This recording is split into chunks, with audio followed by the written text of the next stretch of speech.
Chers amis, Facebook, je suis David Daniel Agou et du groupe N'y a-t-il rien de nouveau dans l'Ancien Testament?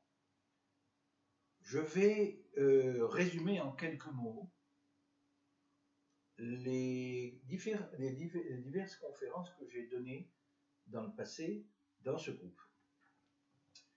En fait, je voudrais vous dévoiler le secret du rachat des âmes des gens de Lot, des bergers de Lot, de Sodome et Gomorrhe. Le rachat s'est effectué par Abraham en plusieurs étapes. Tout d'abord,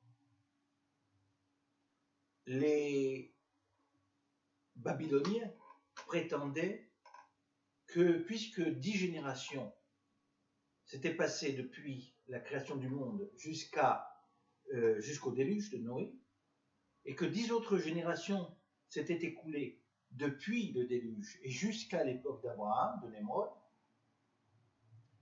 il y aurait donc un nouveau déluge. Et c'est la raison pour laquelle ils ont construit une ziggourate, la fameuse tour de Babel, et nous connaissons le dénouement de l'histoire. Mais Abraham, qui était monothéiste, le seul monothéiste de la région, de Mésopotamie, du Prat et jusqu'au Hiddekel, avait pour habitude de s'isoler, de s'éloigner dans les vastes prairies qui bordent le fleuve du Prat afin de parler à Dieu directement, d'égal à égal, si l'on peut dire. Abraham disait à Dieu, dans ses prières, « Pourquoi détruis-tu le monde que tu as créé avec tant de peine et tant d'amour?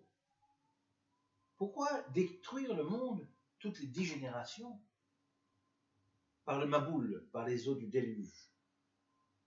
N'y a-t-il pas un autre moyen? N'est-il pas dit dans les anciennes agadotes, comment dit-on, légendes de nos pères, n'est-il pas dit que Lémech avait parlé à ses femmes, Ada et Tzila, et leur avait dit, femmes de Lémech, Ada et Tzila, j'ai tué donc par erreur, par inadvertance, Caïn. Caïn sera vengé 14 fois, et Lémech le sera 77 fois. De cette phrase, Abraham avait tiré la conclusion qu'il existait effectivement une possibilité de résurrection. La raison est simple, elle est étymologique. J'utilise l'étymologie, qui est une science matérielle extrêmement raffinée, et qui me permet de comprendre le sens réel du terme yakum. Yukam. Kain yukam shivatayim, velemer shivim besheva. Le mot yukam peut venir effectivement de la racine du mot nekama, c'est-à-dire vengeance. Mais comment peut-on dire qu'il s'agit là de vengeance 17 fois, 2 fois 7, shivatayim, comme mocholtaim, 2 fois demain, 2 fois 7, 2 fois la semaine. Comment peut-on dire qu'il s'agit là d'une vengeance? Dieu n'aime pas les vengeances. Il n'a jamais permis la vengeance.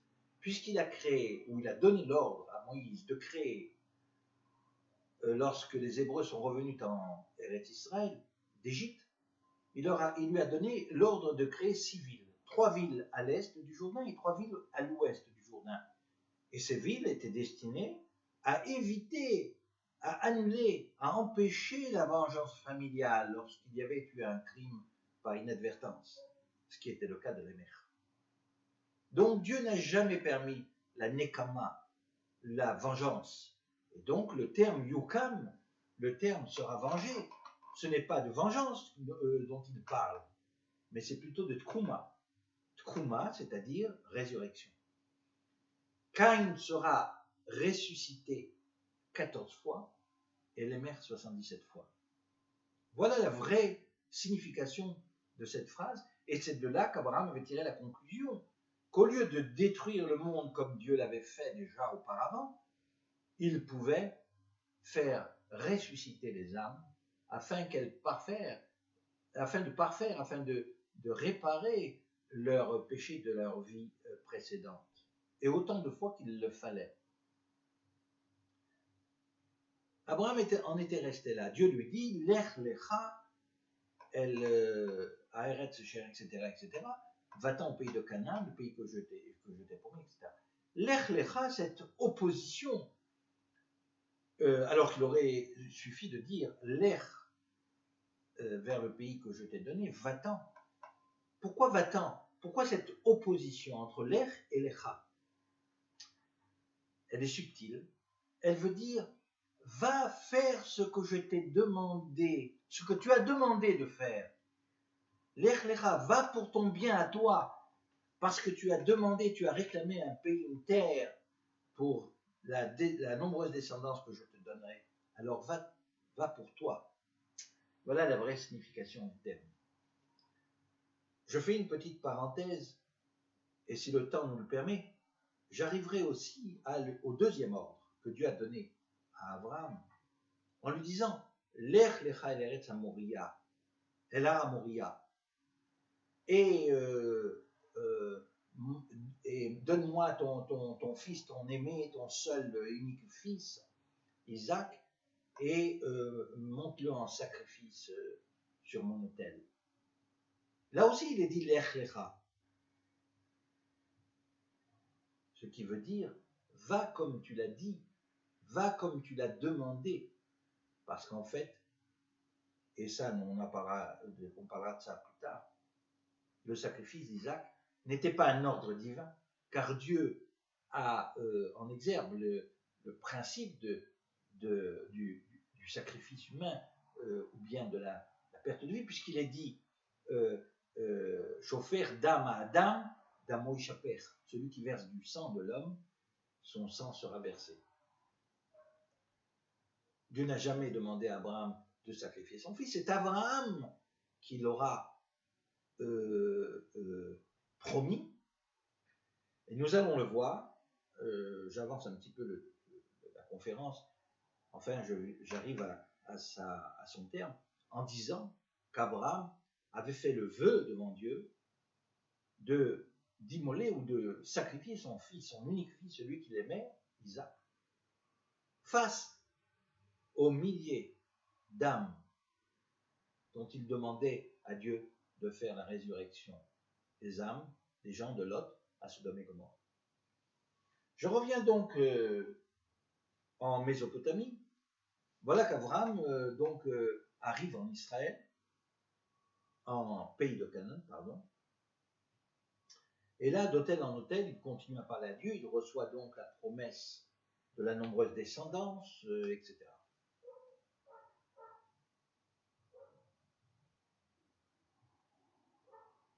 C'est en descendant en Égypte,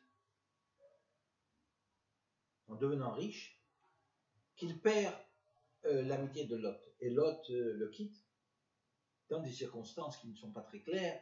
Le texte dit que les champs de blé ne suffisaient pas à pour nourrir toutes les personnes et les animaux. Et donc, les bergers de Lot se disputaient avec les bergers d'Abraham.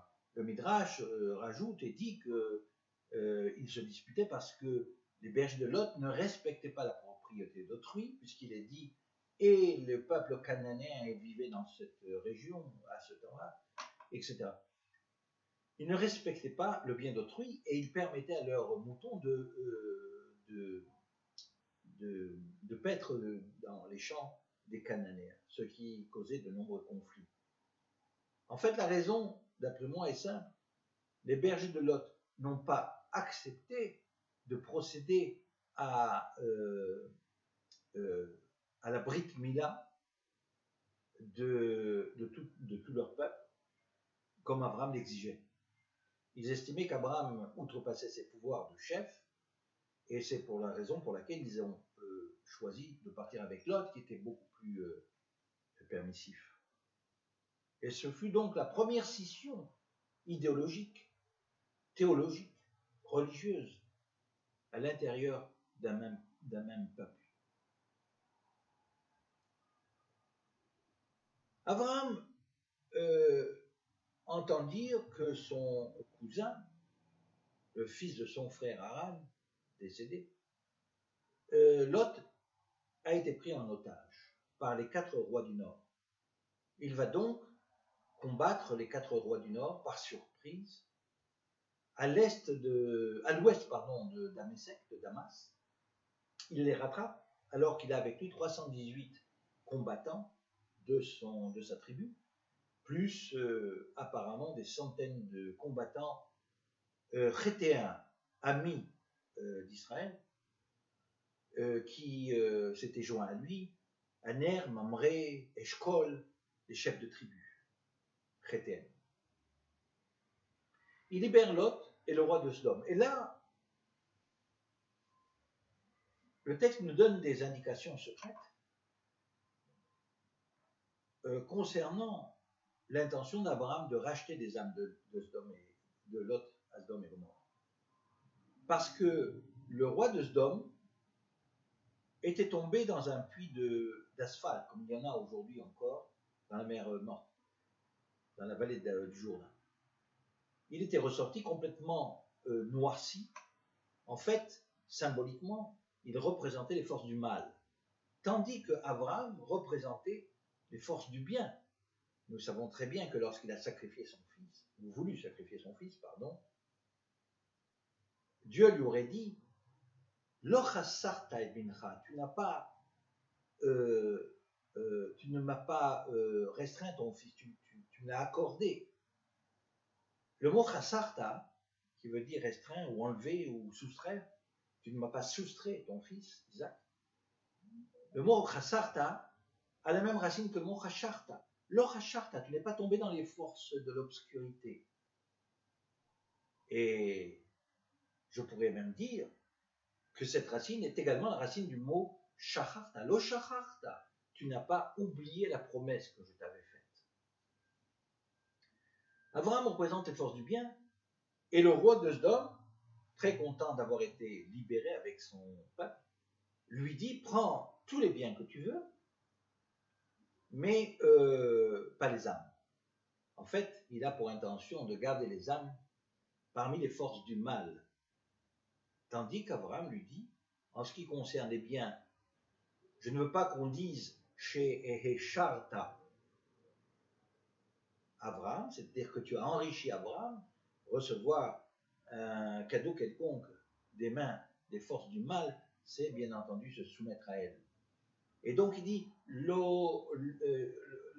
qu'on ne dise pas que tu as enrichi Abraham, mais le verbe Ehesharta peut aussi également se dire Ehesharta avec un signe au lieu d'un shin, ce qui veut dire tu n'as pas donné ta dîme, tu n'as pas acheté Abraham. Abraham libère donc Lot et la tribu de Lot repart pour les villes de Sodome et Gomorrhe où elles vont pécher comme nous le savons tous. La Bible ne nous explique pas la qualité des péchés de ces gens-là, mais elle a dû être certainement terrible puisque les villes ont été détruites par le feu des années plus tard. Abraham, dans le monde actuel, méritait donc de racheter les gens de Sodome et Gomorrhe matériellement, puisqu'il les avait délivrés de l'esclavage. Les gens de Sodome et Gomorrhe lui appartenaient donc. Il était leur maître et souverain. Mais cela ne suffisait pas à Abraham.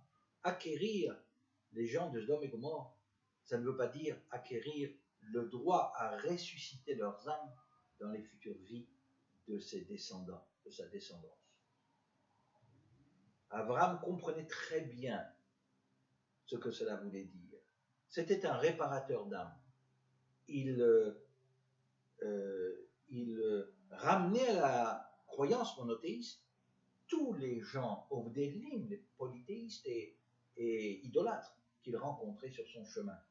C'était un réparateur d'âmes. il faisait revivre les âmes monothéistes d'origine qui étaient induites dans ces gens-là. Et puis voilà qu'un jour l'occasion se présente, l'occasion de racheter les âmes des gens de Sodome et Gomorrhe après avoir mérité aussi leur personne même dans la réalité d'ici. Comment Abraham procède-t-il auprès de Dieu pour racheter les âmes des gens de Sodome et Gomorrhe et les répercuter dans les générations de sa descendance? Subtil, brillant et bien sûr secret.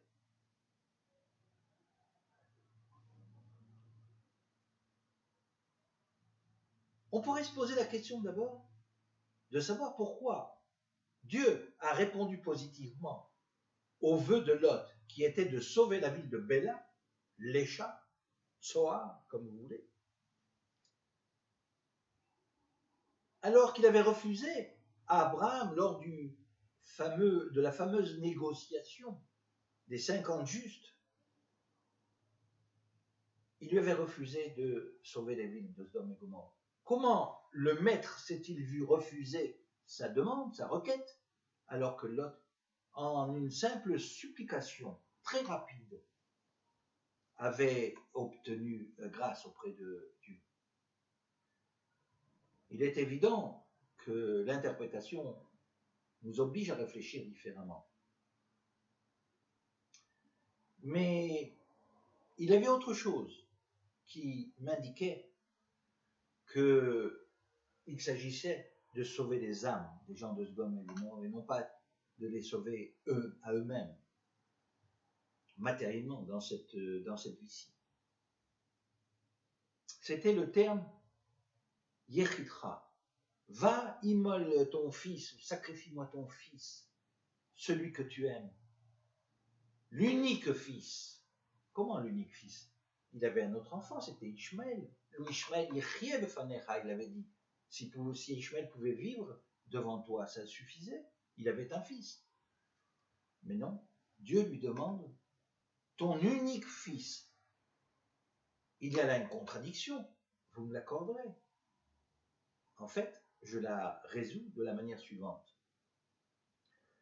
Un seul enfant, je te demande de sacrifier sur mon autel, en contrepartie des milliers d'âmes des gens de Lot à Sodome et Gomorrhe que je vais ressusciter dans ta descendance future.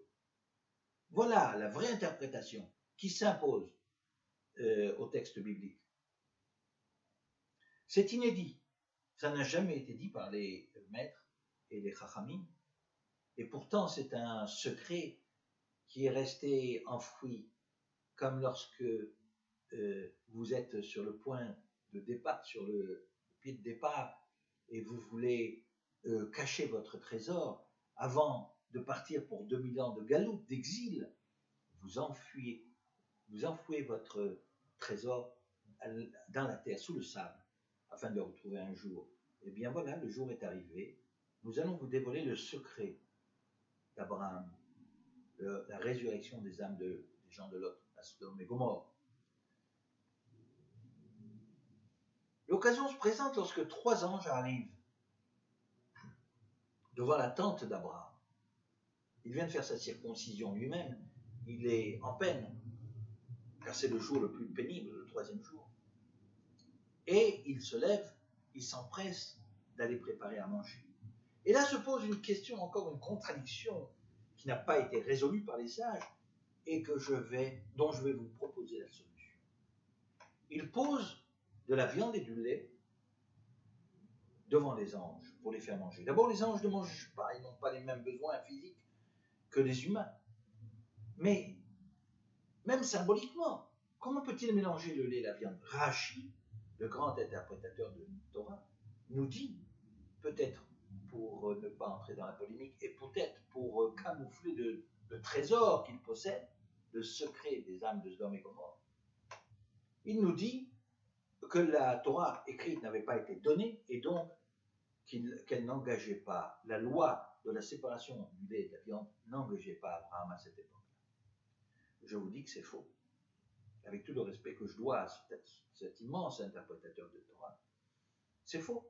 Abraham, qui savait faire la circoncision de sa tribu, ne pouvait pas ne pas savoir une règle fondamentale du judaïsme, l'interdiction de mélanger les viandes. L'Ote Vachel Gdi Bechelevimo. Tu ne cuisineras pas un agneau dans le lait de sa mère ou dans les graisses de sa mère.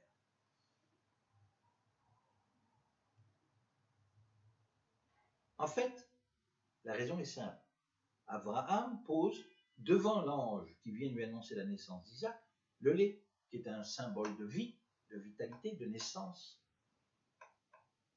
Devant l'ange qui vient lui annoncer la destruction des villes de Sodome et Gomorrhe, il pose de la viande, l'abattage, la mort.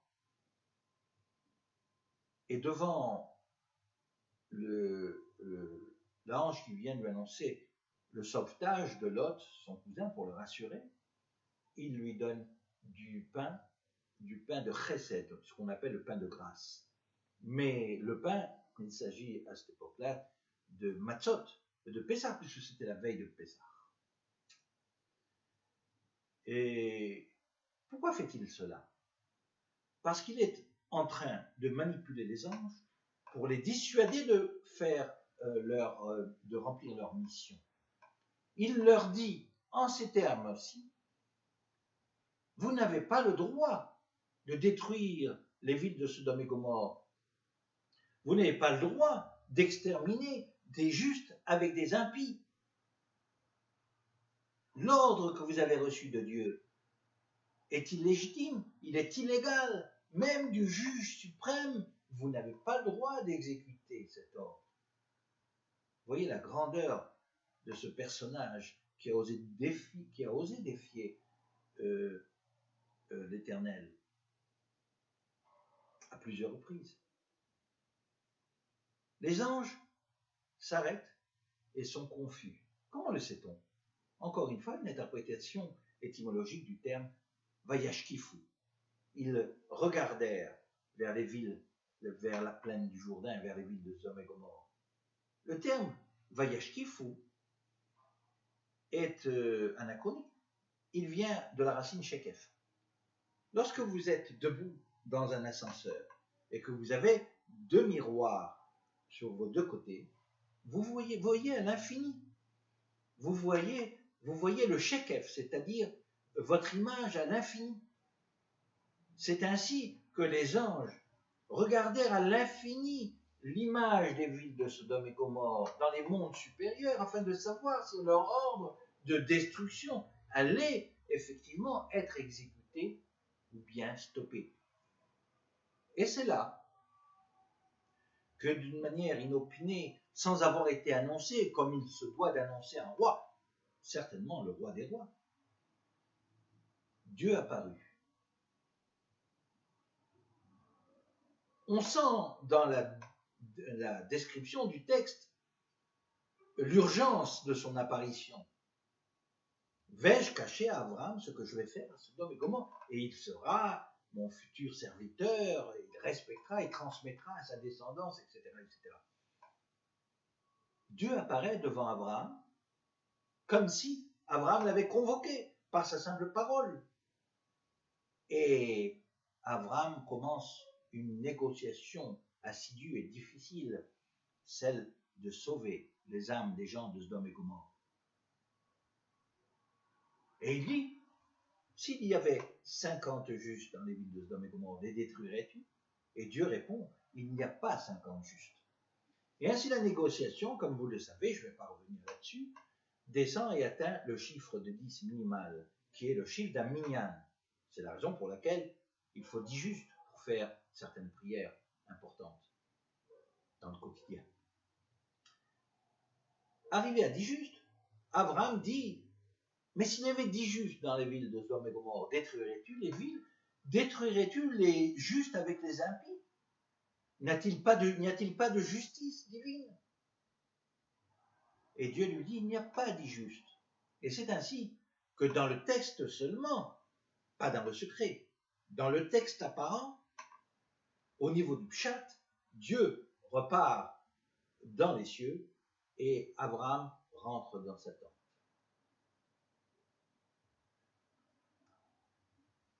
Et là, je prétends continuer la négociation et la terminer. Abraham ne s'est pas contenté de la réponse de Dieu, lui refusant les âmes de Sodome et Gomorrhe, parce qu'il n'y avait même pas dit juste dans les villes maudites. Abraham a dit, pris dans son élan de générosité à l'égard des gens de Lot, sa volonté d'assurer et d'assumer la résurrection, la réparation des milliers de ses concitoyens et de les faire ressusciter, même dans les êtres hébreux qui sont nés en Égypte. Et nous allons en parler tout à l'heure.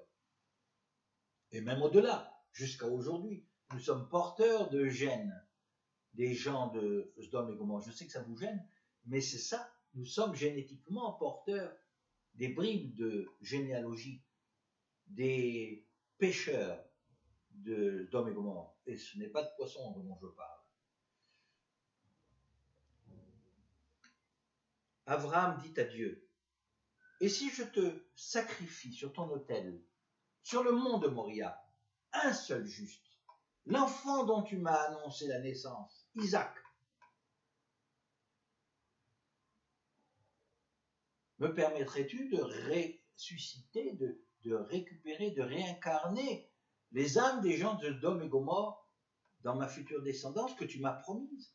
N'aurais-je pas le droit de choisir la qualité des âmes qui vont constituer ma descendance? » Et Dieu lui dit, fais ainsi que tu le dois. C'est pourquoi, lorsque Dieu dit à Abraham, 40 ans plus tard, 35 ans, 40 ans plus tard, va sur le mont de Moria et sacrifie-moi ton fils, et ton unique fils, il est évidemment question d'une promesse, un serment, Neder. C'est Abraham qui a pris l'initiative de promettre son fils, non pas Dieu qui lui réclame la mort d'un innocent. Dieu est-il si cruel que cela? Dieu a en horreur le sacrifice humain. Je pourrais continuer pendant des heures à vous raconter le principe du sacrifice lui-même, l'événement du sacrifice. Mais je laisserai ça pour la prochaine fois. Je crois que j'en ai parlé dans mes précédentes. Et voilà que les âmes des gens de Sodome et Gomorrhe sont répercutées, ressuscitées, réincarnées. On les rencontre dans ma future conférence lorsque je parlerai de Jacob, le rêve de Jacob. Bien entendu, le rêve de Jacob concerne ces âmes-là. Et on retrouve les âmes les plus dures, les plus méchantes, les plus mauvaises, celles qui étaient soumises à des réincarnations plus nombreuses. On les retrouve dans les corps des enfants hébreux que les Égyptiens ont jetés dans le Nil avant même qu'ils atteignent 8 jours leur circoncision. Car Dieu était fâché avec ces âmes-là. Je ne veux pas en dire plus. Je vous laisse réfléchir sur cet exposé. Je vous assure que ma théorie n'est pas une théorie, c'est une évidence. Elle est basée sur une interprétation étymologique, scientifique des termes choisis par le texte biblique. Et surtout, elle résout les anomalies, les incohérences du texte. Comme je vous ai dit, le principe du terme l'unique enfant, ou bien la raison pour laquelle Lot se voit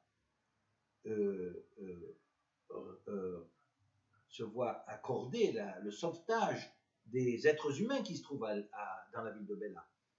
Tandis qu'Abraham, lui, se voit accorder le sauvetage des âmes dans leur future résurrection. Je vous remercie pour votre attention et je vous souhaite une bonne journée. À bientôt.